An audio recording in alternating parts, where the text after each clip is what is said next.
Oh ini. Jadi kita pengertiannya dulu. Batu empedu atau dia disebut sebagai gallstones atau disebut sebagai cholelithiasis. Kalau dalam bahasa Inggrisnya sebutnya gallstones. Kalau dalam bahasa Latin atau dalam bahasa medis disebutnya cholelithiasis. Di kedokteran umumnya menyebutnya dengan bahasa cholelithiasis. Tapi di negara barat ya eh, seperti Inggris, Amerika begitu yang menggunakan bahasa Inggris mereka lebih sering sering menyebutnya dengan gallstones. Kalau kita menyebutnya batu empedu, ya berasal jadi gallstone ini batu empedu ini berasal dari cairan empedu. Cairan empedu itu dihasilkan oleh hati. Secara anatomis, posisi empedu itu tepat di bawah liver kita. Ini hati kita, liver kita. Dari hati ada saluran empedu. Ini saluran empedu. Ini pankreas. Jadi nanti ini nyambung ya Bapak Ibu. Kita pelajari dulu letak empedu itu di mana, kemudian dia nyambungnya kemana aja. Supaya nanti Bapak Ibu punya bayangan, oh nanti efeknya ke sini, oh ini efeknya ke sini. Oh kenapa harus diangkat? Kenapa kok kandung empedu tuh nggak harus diangkat? Gitu ya. Dari ini liver, saluran dari liver ke kantung empedu, ini saluran dari kantung empedu menuju pankreas, kemudian juga dia ada sambungan ke usus ya. Ini duodenum, ini usus 12, biasa disebut sebagai usus 12 jari atau usus penyerapan, intestines kalau dalam bahasa Inggris disebutnya ya. Ini pankreas. Jadi cairan empedu itu mengandung pigmen empedu, mengandung kolesterol, garam empedu dan lecithin. Cairan empedu secara alamiah terdapat di dalam kantung empedu. Fungsi dari cairan empedu ini atau kalau kita sering disebut sebagai getah empedu, tujuannya adalah untuk mencerna makanan berlemak. Bagaimana dia mencerna makanan berlemak? Memang dia ngapain? Jadi begini, Bapak Ibu. Fungsi empedu itu sebagai eh, pelarut yang membuat minyak atau lemak itu bisa larut di dalam air. Coba Bapak Ibu campur minyak dengan air. Kalau zaman dulu, saya pernah nginep di tempatnya nenek saya mau manggilnya Oma, tempat nenek saya lihat kok minyak dicampur sama air, diaduk-aduk sama sabun gitu. Saya tanya kenapa kok gitu sama yang ngepel, dia bilang, oh iya Oscar biar minyaknya bisa nyampur sama air. Oh gitu. Nah saya ingat banget. Cuman karena saya penasaran kenapa minyak bisa campur sama air pakai sabun, saya tanya lagi. Kalau nggak pakai sabun nggak bisa nyampur ya? Nggak bisa. Terus saya tanya, memang sabunnya ngapain kok bisa nyampur? Nah yang ngepel-ngepel itu nggak bisa jawab. Jadi karena dia nggak bisa jawab dan saya nanya-nanya semua nggak ada yang bisa jawab, saya juga bingung. Akhirnya itu jadi keingat. Nah, begitu udah kuliah baru terjawab. Itu pun terjawab bukan karena saya bertanya, karena belajar baru saya ngerti. Ternyata Bapak Ibu, sifat dari sabun itu dia sebagai emulgator bahasanya. Emulgator itu dia sebagai katalis yang dalam bahasa kimia dia membuat minyak dan air bisa menyatu. Jadi Bapak Ibu, ini kan ternyata begitu saya di Fakultas Kedokteran saya dengar itu, saya baru ingat oh iya itu kan ada pelajarannya di SMA ya. Waktu pelajaran kimia gitu ya, waktu kelas 1 sebelum penjurusannya kan kita semua belajar kimia ya dari SMP. Baru saya, oh iya ya, oh maksudnya emulgator tuh seperti yang pelajaran kimia ya waktu SMA gitu. Jadi fungsi dari empedu ini dia membuat supaya lemak yang kita makan, minyak yang masuk ke perut kita, minyak dari gorengan, minyak dari makanan yang mengandung minyak itu sendiri, atau minyak dari cara mengolah makanan itu sendiri. Tiap hari badan kita tuh masuk minyak, Bapak Ibu. Ya. Nah, minyak itu supaya bisa dicerna, supaya bisa bercampur dengan air dalam pencernaan kita, dia perlu suatu yang namanya emulgator. Seperti sabun yang membuat minyak tanah bisa bercampur dengan air. Saya juga nggak tahu kenapa zaman dulu kok ngepel pakai minyak tanah. Kalau tanpa emulgator tersebut, tanpa cairan produk tersebut, lemak-lemak tersebut tidak bisa larut di dalam air sehingga tidak bisa dicerna oleh tubuh kita. Kenapa? Karena memang pada dasarnya lemak atau kolesterol itu ada fungsinya Bapak Ibu dalam tubuh kita. Contoh, kolesterol itu salah satunya fungsinya untuk eh, pertumbuhan selubung saraf kita. Kalau saraf kita selubungnya banyak yang rusak dan itu tidak digantikan, ya tentunya refleks kita jadi berkurang, daya tangkap kita berkurang. Kemudian kecepatan kita menanggapi sesuatu, merespon berkurang. Itu kenapa? Karena saraf selubung saraf itu banyak yang rusak. kecepatan dalam respon, dalam merespon hal motorik, yaitu refleks, kecepatan respon dalam hal mindset, berpikir ya, mencerna suatu perkataan orang. Kan kita ketika orang berkata, kita berusaha memahami. Nah, itu akan menjadi melambat kalau selubung saraf kita banyak yang rusak dan tidak ada bahan yang menggantikan. Bahan yang menggantikan itu salah satunya kolesterol, Bapak Ibu. Karena itu jangan terlalu memusuhi kolesterol, ya. Kalau hiper baru tidak bermanfaat, tapi pada kondisi normal itu bermanfaat. Sehingga cairan pedu ini sangat-sangat vital fungsinya, sangat-sangat penting fungsinya. Supaya kolesterol, lemak yang masuk ke tubuh kita bisa dicerna. Nah, ketika dia masuk dalam pencernaan, baru dipilah. Oh, kamu lemak yang gak ada gunanya, buang. Oh, kamu lemak yang ada gunanya, sini-sini, jangan dibuang, tangkap dulu. Buat buat nambel, buat memperbaiki sebagai bahan baku selubung saraf yang rusak sebelah sana. Diambil, kira-kira begitu. Ya. Kandung pedu berisi apa aja sih? Ya, pertama kolesterol, kedua air, mengandung fosfolipid, kemudian pigmen bilirubin, dan bikarbonat. Batu empedu merupakan endapan satu atau lebih komponen-komponen ini, yaitu komponen kolesterol, bilirubin, garam empedu, kalsium, protein, asam lemak, dan fosfolipid. Jadi Bapak Ibu, nanti hafalin ya. Jadi kalau misalnya ketemu orang ya, kenapa sih kok bisa bisa ada empedu ya badan saya gitu? Bilang, batu empedu itu merupakan endapan dari cairan empedu, di mana cairan tersebut ya dia mengandung kolesterol, bilirubin, ya garam empedu, itu ada juga proteinnya, asam lemak. Nah, makanya kurang-kurangin yang goreng-goreng, kurangin yang berlemak, sehingga bisa mengedukasi juga. Itu akan menimbulkan keyakinan bahwa oh ternyata Bapak Ibu menguasai dasar dari pembentukan batu empedu. Nah, ini batu empedu jenisnya ada dua Bapak Ibu, yaitu batu karena kolesterol atau lemak ya.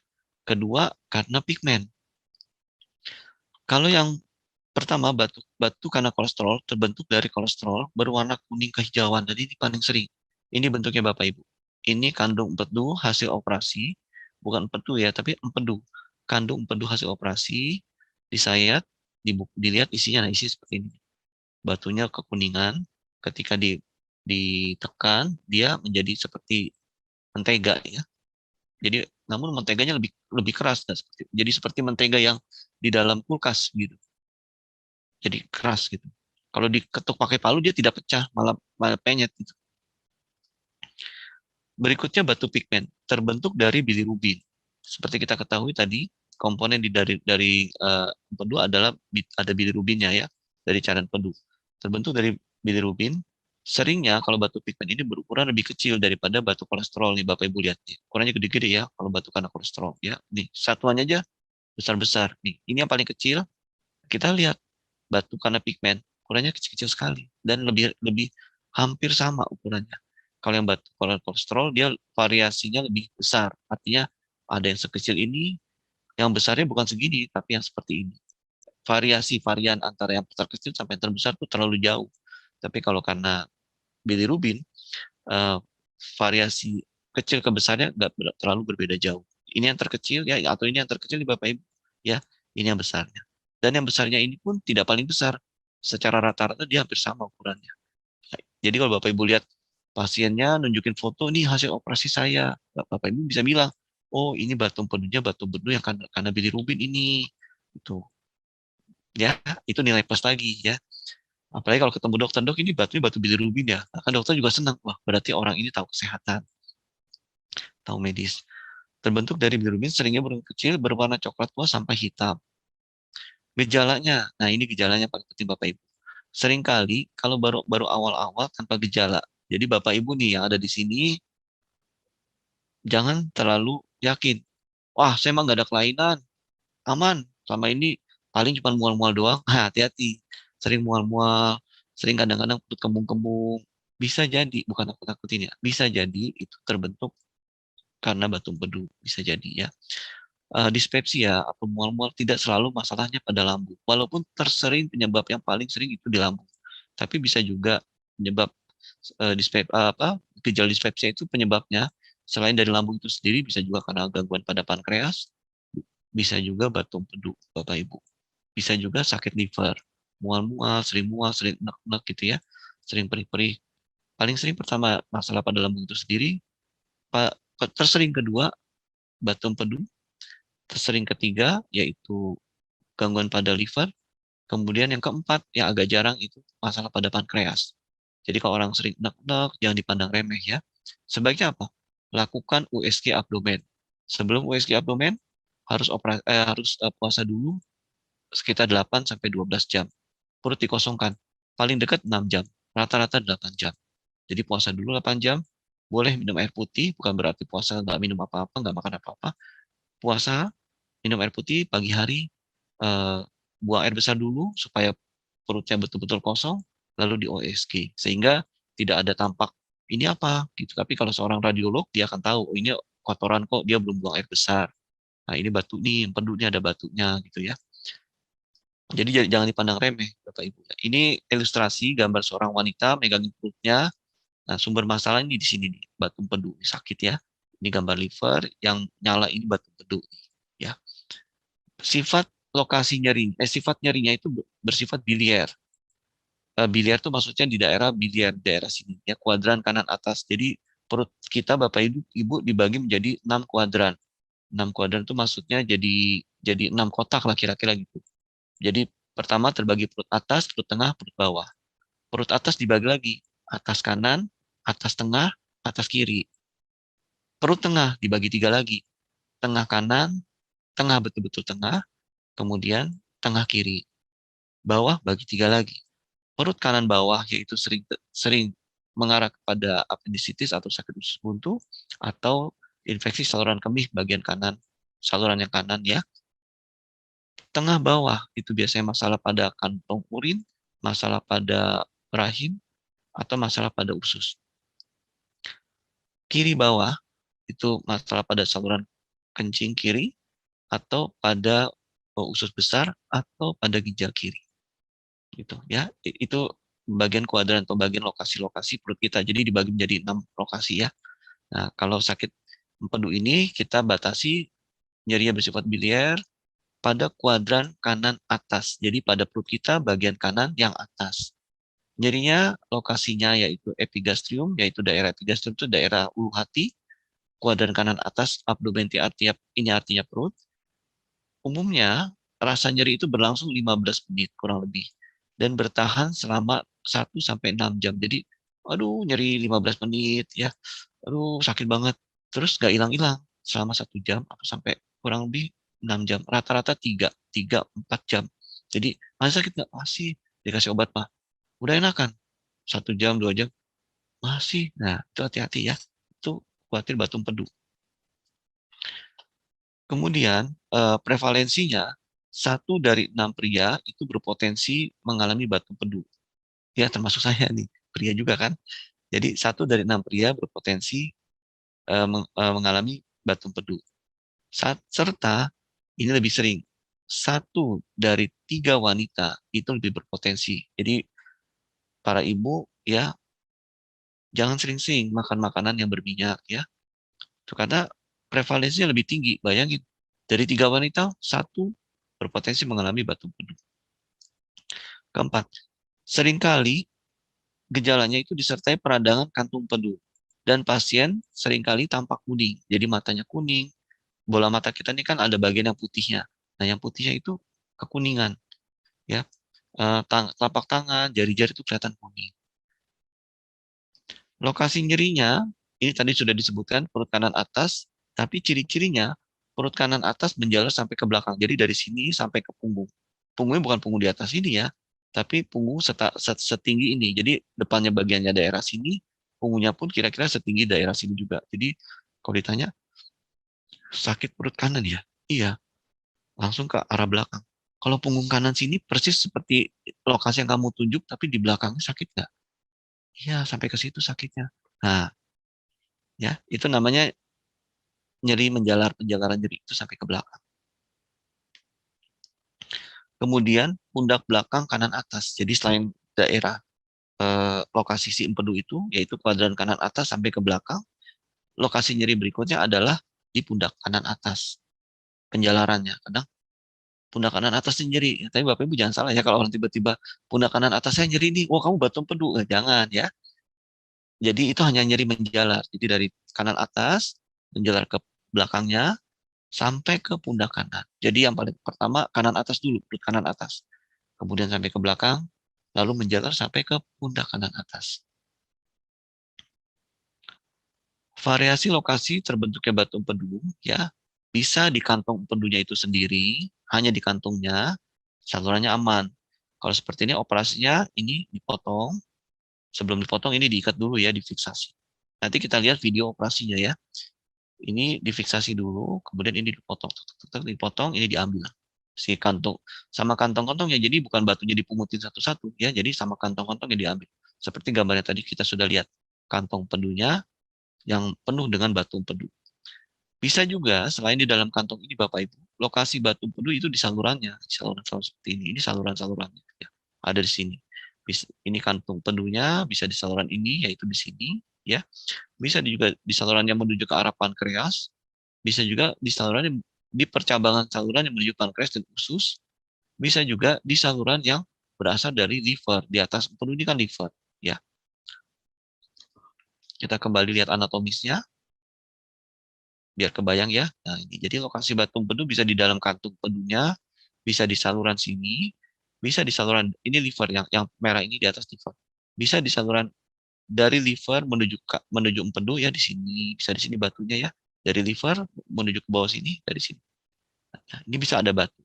Bisa juga batu itu dari kantung empedu yang menuju ke arah ini, yang kuning ini pankreas. Yang pipa merah ini usus halus. Bisa juga di saluran yang menuju ke arah usus halus ya. Tuh. Itu variasi lokasi letak batu empedu. Jadi nggak selalu di dalam kantong empedu Bapak Ibu.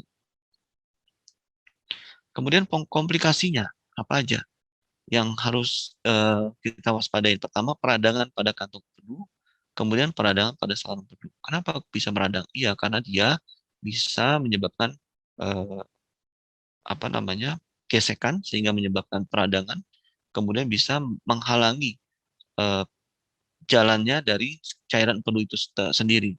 Ketika terhalang, ya bisa merangsang, bisa mencetuskan suatu reaksi alergi. Kemudian komplikasi berikutnya tubuh menjadi kuning. Komplikasi berikutnya bisa menyebabkan peradangan pada pankreas. Berikutnya pun bisa menyebabkan peradangan pada usus halus, disebut sebagai ileitis. Jadi komplikasinya ileus ini usus halus. Jadi komplikasi bisa pada pankreas, bisa pada usus halus, disebut sebagai ileitis. Kalau ileus ini usus halus ya. Mbak, kenapa bisa bagaimana mekanismenya? Kok dia bisa menyebabkan masalah? Ya, jadi penjelasan begini. Batu empedu akan menyumbat saluran empedu selama lebih dari beberapa jam dan menyebabkan beberapa masalah lain. Pertama, kandung empedu menjadi meradang, menyebabkan kerusakan dan infeksi, sehingga dapat mempengaruhi saluran empedu itu sendiri atau liver. Peradangannya ngembet. Jadi, peradangan itu juga menyebabkan si liver jadi meradang juga. Yang kedua, batu empedu itu akan menyumbat saluran pankreas, di mana saluran tersebut yang menghubungkan pankreas ke empedu, menyebabkan pankreasnya jadi ikut meradang. Jadi karena kesumbat oleh batu empedu, pankreas ikut-ikutan meradang. Hati-hati, pankreas yang selalu meradang terus, kita cuekin. Karena kan kita nggak tahu ya, kita diamin itu, kita tidak pedulikan. Kita nggak tahu, hidup sembrono ya, nggak mau makan herbal. Bukan berarti nggak mau makan herbal itu dosa ya, tapi tidak mau berusaha untuk menyehatkan dirinya gitu ya. Tidak mau berusaha menyehatkan diri dengan salah satunya dengan makan herbal, tidak merubah menjadi pola hidup sehat. Pada udah ada tanda-tanda sering mual-mual, sering enak-enak, udah ada tanda-tanda kadang-kadang apa namanya, demam-demam gitu, itu tanda infeksi, demam sendiri, nanti sembuh sendiri, sering-sering demam, sembuh sendiri, tidak mau melakukan medical check up, usia usia 40 tahun ke atas, malas melakukan medical check up setahun sekali, ya, jangan sampai ya Bapak Ibu ya. Kenapa? Supaya kita tahu kondisi tubuh kita setiap setahun atau setiap 2 tahun. Eh, karena sering banyak orang Bapak Ibu, dia ganti handphone atau dia ganti barang-barang yang sebetulnya kebutuhan tersier, dibela-belain. Ban masih bagus misalnya. Dia pilih yang racing dan segala macam. Tapi kesehatannya tidak dipedulikan. Tidak mau makan herbal, tidak mau medical check up. Yang betul adalah lakukan medical check up rutin, 1 atau 2 tahun sekali. Ketika ketahuan, oh ini masalahnya apa, cari herbal yang tepat. Supaya ketika ada gangguan, tidak semakin berat. Tidak keburu berat, tidak keburu jadi cancer dulu, baru nyari-nyari herbal. Kira-kira seperti itu. Faktor risiko terbentuknya batu empedu, ya Bapak Ibu. Yang pertama, usia. Semakin banyak usia kita, semakin tinggi risiko terbentuknya batu empedu. Kedua, karena kegemukan. Ini nanti bisa ditanyakan kenapa dan kenapa. Ketiga, diet ketat. Nah, Bapak Ibu yang selalu diet ketat, kepengen kurus, justru kalau dietnya ketat berbahaya, malah bisa mencetuskan batu empedu. Keempat, riwayat keluarga, yaitu genetik. Kelima, pasien dengan diabetes memiliki risiko terbentuknya batu empedu. Keenam, penggunaan pil kontrasepsi. Ya, jadi yang KB-KB menggunakan pil-pil KB, ini berisiko terbentuknya batu empedu. Ini bukan nakut-nakutin, kenapa? Karena pil kontrasepsi itu dia mengandung hormon, ya, hormon-hormon tertentu, tujuannya supaya menekan terjadinya kehamilan. Nah, efek samping dari pil kontrasepsi inilah yang merangsang terbentuknya batu empedu. Jadi Bapak Ibu, diet ketat, diet yang normal itu adalah penurunan berat badan yang normal ya. 1 minggu 0,5 kilogram sampai 1 kilogram. Yang paling baik adalah jangan begini. Turun 1 kilo, nanti bulan depan naik lagi 1 kilo. Yang paling baik adalah minggu ini turun 0,5 kilo, tapi nggak naik-naik lagi. Minggu depan turun 0,5 kilo, tapi tidak naik lagi. Minggu berikutnya turun lagi 1 kilo kurang, tapi lebih dari 0,5 kilo penurunannya. Namun tidak naik lagi. Lebih baik begitu, turun bertahap tapi turun terus, turun terus, kemudian bertahan. Turun lagi, turun lagi, turun lagi, bertahan. Yang bagus begitu Bapak Ibu. Jangan langsung 1 minggu turun 3 kilo. Saya minum ini, minum. Jangan ya.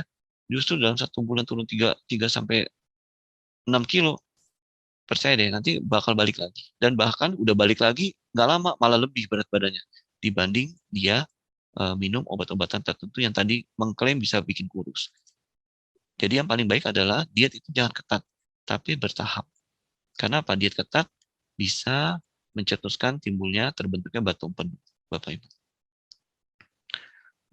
Bagaimana kita mencegah terbentuknya batu empedu? Makanlah makanan berserat, Bapak Ibu. Pertama, pola hidup sehat dulu. Makan makanan berserat.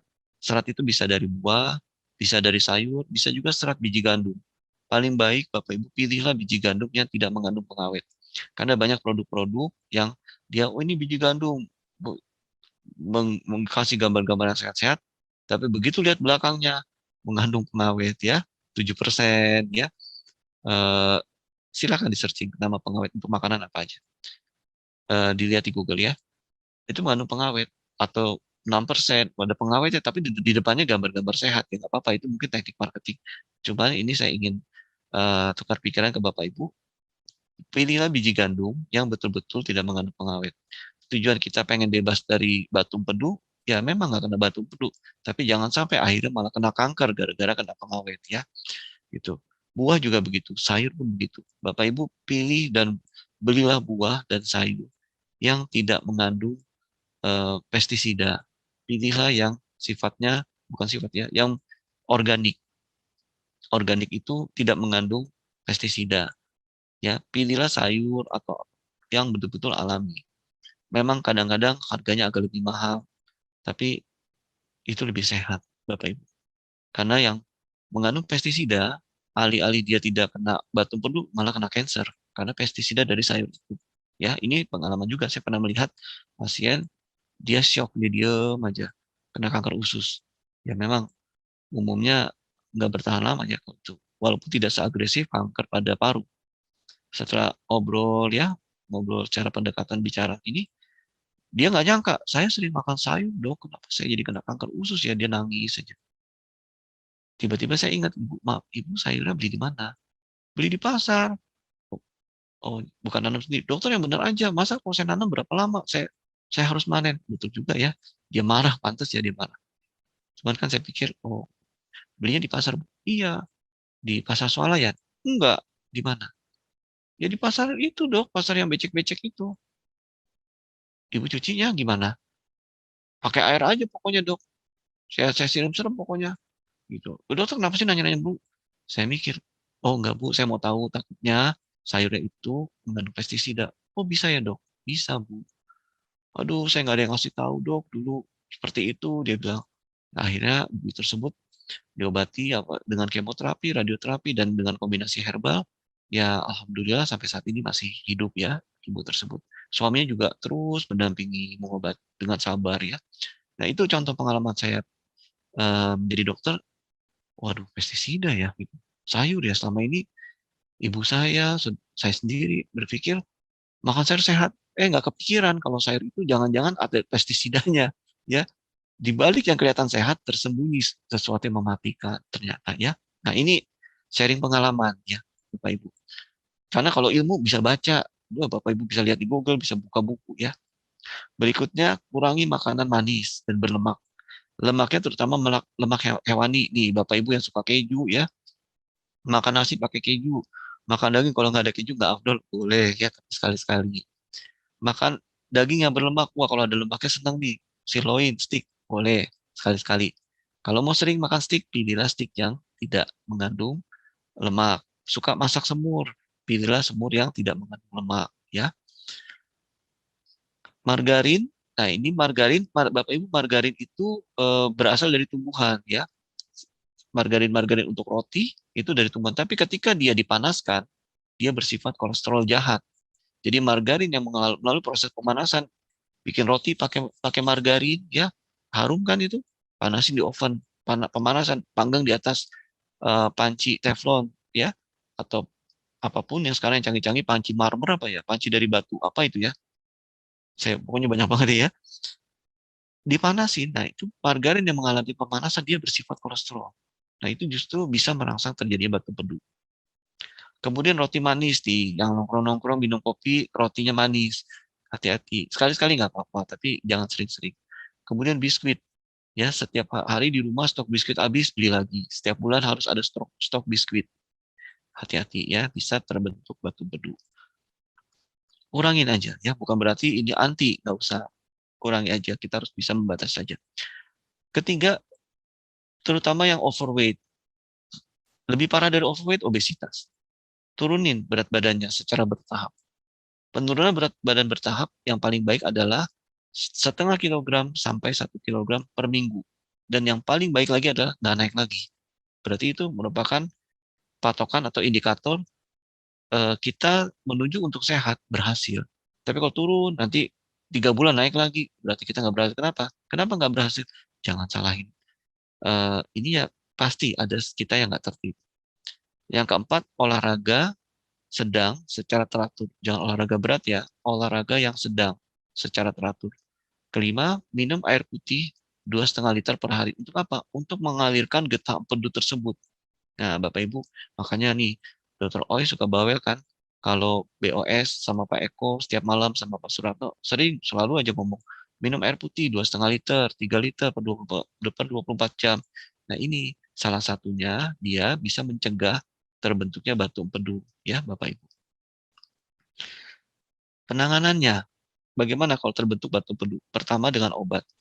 Obat-obat ini bisa bermanfaat, bisa berguna ketika batu empedu maaf, ketika masih dalam bentuk mood dalam bentuk apa namanya bentuk lumpur jadi masih berbentuk pasir-pasir seperti lumpur itu masih bisa berguna tapi kalau udah menjadi batu yang keras batu solid jalan berikutnya adalah operasi ini dua ini pakem yang dijalani oleh ilmu kedokteran kebetulan ilmu kedokteran di Indonesia mengacu pada ilmu kedokteran barat ya kalau ilmu kedokteran timur pengobatan China baik itu China maupun Timur Tengah, Arab ya, Jazirah Arab ya. Bapak kedokteran kan apa Ibnu Sina ya dari Arab ya, yang banyak mencatat tentang ilmu kedokteran masa lalu ya, penemuan-penemuan. Itu terapi dengan herbal Bapak Ibu. Jadi terapi barat dengan obat dan operasi, ketika obat tidak berhasil lanjut dengan operasi. Terapi dengan timur yaitu timur China dan Timur Tengah Jazirah Arab itu terapi dengan herbal. Pada kapan kondisi seorang yang memiliki batuk empedu itu perlu operasi? Pertama, nyeri berulang dan sakit hebat. Kedua, tubuh menjadi kuning. Ketiga, parameternya adalah urin atau pipis yang berwarna seperti teh. Ini saya tulisnya tea, maksudnya teh ya. T ini ejaan bahasa Inggris. Karena kalau saya tulis teh, takutnya diartikan teteh ya. Jadi urin berwarna seperti teh ya. Badan kuning disertai demam. Jadi tubuhnya udah kuning atau jaundice disebutnya disertai demam. Ini beberapa 4 poin indikasi itu perlu operasi. Jadi nyeri berulang dan nyeri hebat. Tapi kalau sekedar nyeri-nyeri di USG, ada batu empedu, nggak harus saat itu juga perlu operasi. Tapi kalau dia sakit hebat sampai dipegangin terus perutnya, bahkan sampai guling-gulingan ya, itu indikasi operasi segera. Bagaimana kalau kita bawa terapi dengan herbal? Ada herbal namanya Supabu alfa. Supabu alfa ini mengandung apa namanya? Yang dari Canas striata, yang albumin ya 300 mg Canas striata, tiba-tiba blank, maaf ya. Mengandung Canas striata, albumin 300 mg, kemudian mengandung kurkuma 100 mg dan mengandung moringa 100 mg. Kita lihat tentang albumin dulu ya. Albumin itu dalam bahasa Latin disebut albus, digunakan untuk segala jenis protein yang larut dalam air dan garam. Jadi fungsi albumin ini yang pertama mempertahankan tekanan onkotik plasma. Jadi supaya tubuh kita tuh tekanan cairan di dalam dan di luar sel berada pada kondisi yang stabil. Jadi sel kita tidak mengalami dehidrasi karena cairan di dalam sel keluar, atau cairan yang di luar sel, ketika sel kita kekurangan cairan, di luar sel cairan berlebihan. Sel itu bisa masuk untuk mengisi cairan di dalam sel dan berada pada ukuran kondisi yang sesuai. Jadi tidak berlebihan, baik di dalam sel maupun di luar sel. Tidak ada tekanan yang tinggi sebelah. Jadi mengalami keseimbangan tekanan cairan. Itu maksudnya tekanan onkotik plasma. Kedua, albumin ini berfungsi sebagai pengangkut dan pengikat beberapa molekul obat ya, untuk diikat dan dia diangkut kepada sel yang membutuhkan. Itu perlu albumin, Bapak Ibu. Jadi kalau minum obat, selama sembuhnya tambahin albumin. Di dalam alfa itu ada albumin. Albumin dari Canas striata, dosis kadarnya 300 mg per kapsul albumin. Per kapsul Supabu alfa, maaf. Berikutnya, Supabu alfa dia mengandung berfungsi sebagai, albumnya ini berfungsi sebagai antiinflamasi. Tujuannya adalah mempertahankan integritas mikrovaskuler. Karena peradangan itu terjadi karena integritas mikrovaskuler itu pecah. Jadi pembuluh darah yang kecil-kecil itu retak-retak atau pecah ya, dan dia menyebabkan peradangan. Kalau kita berikan albumin, pembuluh darah yang meradang, yang mengalami pecah tadi, dia akan menjadi lebih tenang, dia akan menjadi lebih meredup ya, dia akan menjadi solid lagi, integritasnya kembali tersambung ya, dan itu bengkak, kemudian panas itu akan mereda. Jadi reaksi-reaksi peradangan, rubor, dolor, kalor ya seperti itu, dia akan cooling down, dia akan menjadi lebih mereda, seperti radang tenggorokan karena terbentur seperti dipukul atau terbentur, kasih albumin oral ya, karena salah satunya sebagai antiinflamasi, dia mempertahankan integritas dari mikrovaskuler. Jadi terbentur biru-biru ya, minum albumin selain diberikan obat yang oles. Biasanya obat oles untuk terbentur diberikan heparin, Bapak Ibu, heparin oles. Berikutnya mempertahankan keseimbangan asam dan basa. Kok bisa? Bisa karena fungsi dari albumin sebagai buffer, sebagai penetralisir asam. Dia sifatnya lebih ke arah basa. Jadi albumin pada Supabu alfa ini bisa digunakan pada orang yang memiliki asam lambung berlebih. Berikutnya, dia sebagai antioksidan, fungsi albumin. Sebagai antioksidan, dia menghambat produksi radikal bebas. Setiap hari di antara kita yang ada di sini, Bapak Ibu, hampir nggak ada yang nggak pernah kena radikal bebas. Contoh ya, ketemu orang sakit mau kita obatin dengan Supabu. Tentu kan Bapak Ibu temuin, Bapak Ibu ke rumahnya. Ketika ke rumahnya nyari-nyari alamat, menghirup polusi udara. Kena kan? kena polusi. Ketika sedang mengobati, selesai, lapar beli makan dulu, ya, makan bakso, pakai saus, ada pengawetnya, ya. Jadi setiap hari itu sebenarnya tubuh kita terkena polusi, cuma beda kadarnya, beda-beda.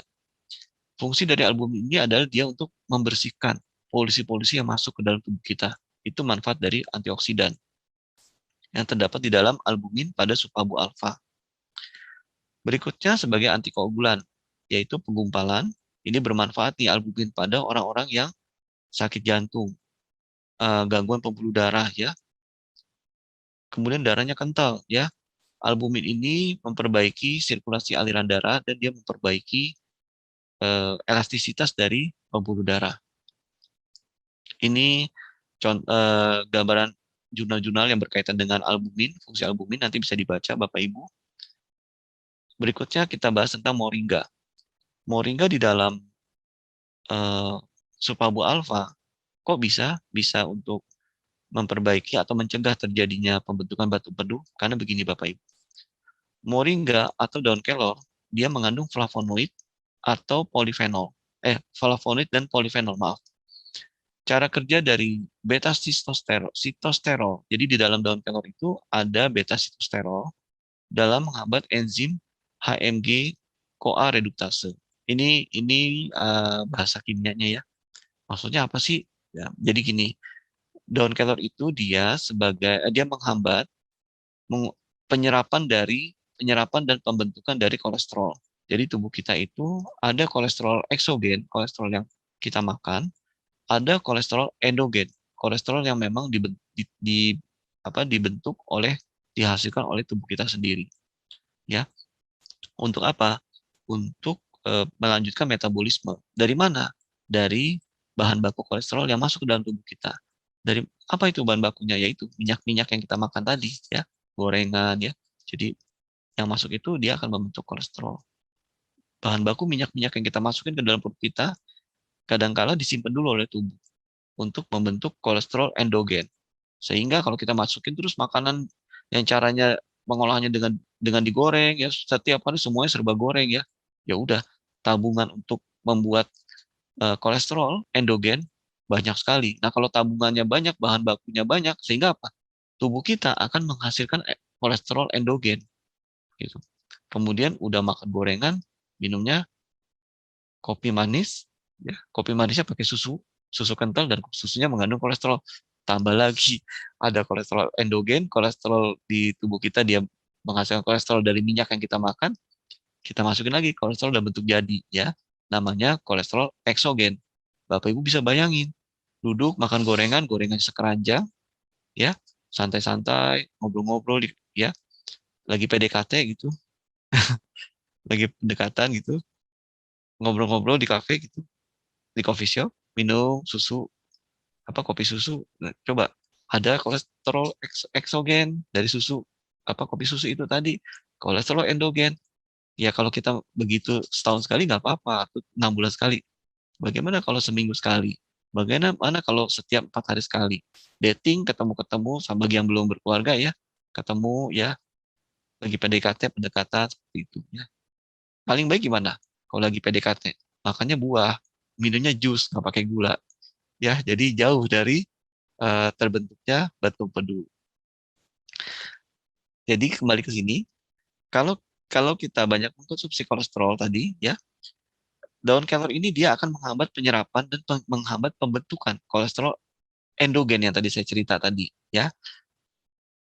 Daun kelor dia menghambat pembentukan kolesterol endogen, sehingga konsentrasi LDL, low density lipoprotein, dalam plasma kemudian menghambat reabsorpsi, penyerapan kembali kolesterol dari sumber endogen.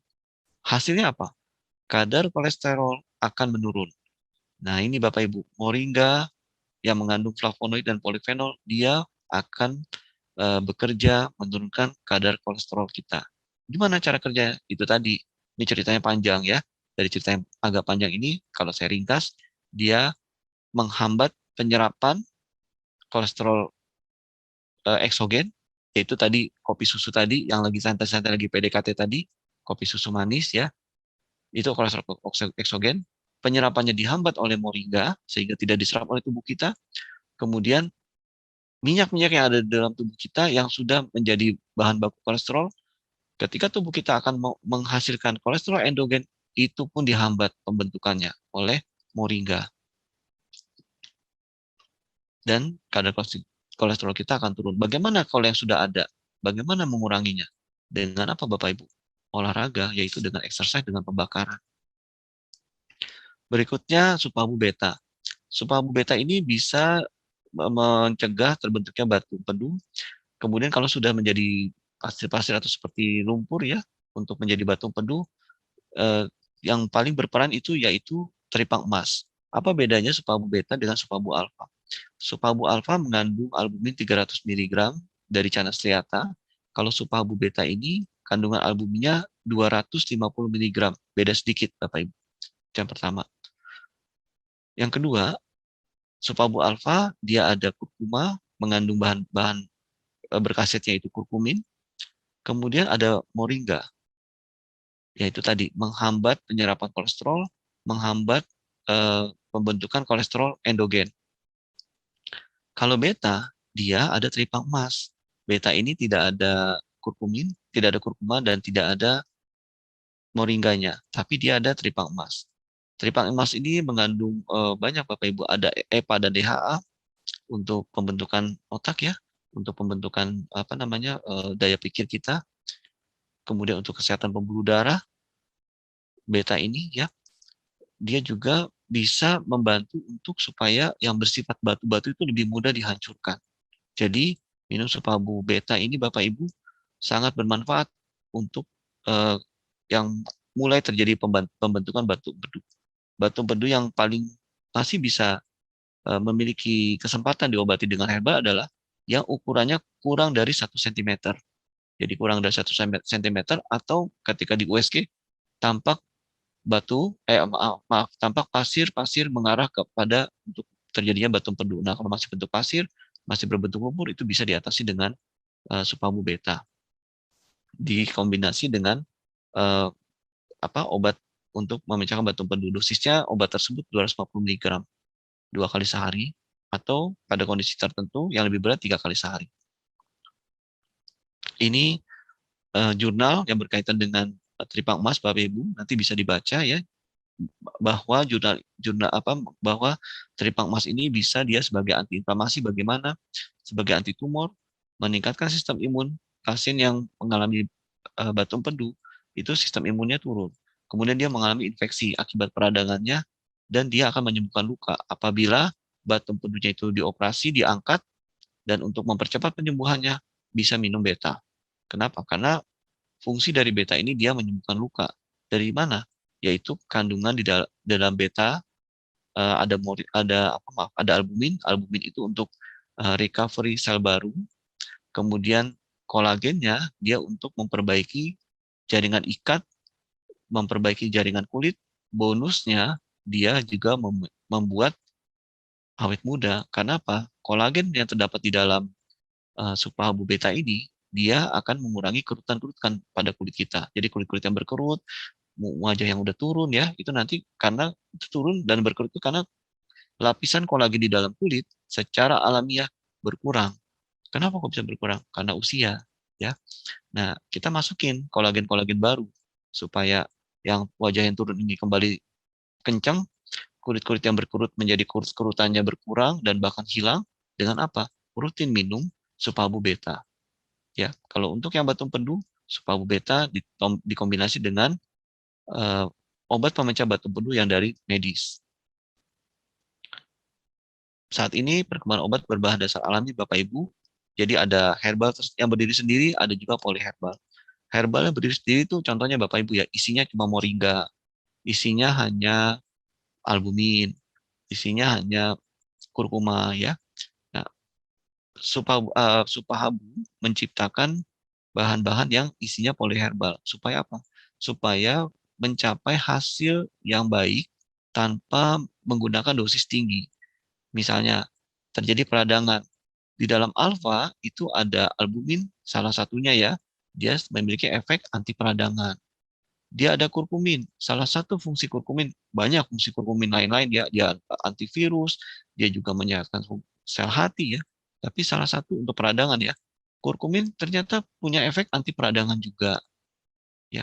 Moringa, dia memiliki efek menurunkan gula darah, dia memiliki khasiat untuk itu tadi apa menghambat pembentukan kolesterol ya, pada menghambat pembentukan batu empedu ya. Moringa pun memiliki efek sebagai antiinflamasi. Jadi untuk mengobati peradangan, kalau kita minum Supabu Alpha, udah isinya tiga-tiganya sebagai anti peradangan. Gitu. Sehingga si radang itu seolah-olah kayak dikeroyok. Dari sisi depan dia diobati dengan albumin, dari sisi samping kanan kiri dia diobati dengan kurkuma, dari sisi belakang, dari sisi sifat kimiawi yang lainnya, atau reaksi metabolisme yang lainnya, dia diobati dengan moringa, sehingga peradangan itu akan lebih cepat mereda. Kalau kita hanya menggunakan satu jenis herbal, misalkan moringa aja, kan ada antiinflamasinya tuh, moringa aja, atau albumin, hanya albumin aja. Peradangan itu hanya diperbaiki dari satu sisi, Bapak Ibu, sehingga butuh dosis lebih tinggi, butuh waktu lebih panjang, lebih lama untuk dicapai hasil yang lebih baik. Nah, itulah alasan kenapa Supahabu eh, mengisi, memproduksi yang berbentuk poliherbal. Jadi bukan monoherbal.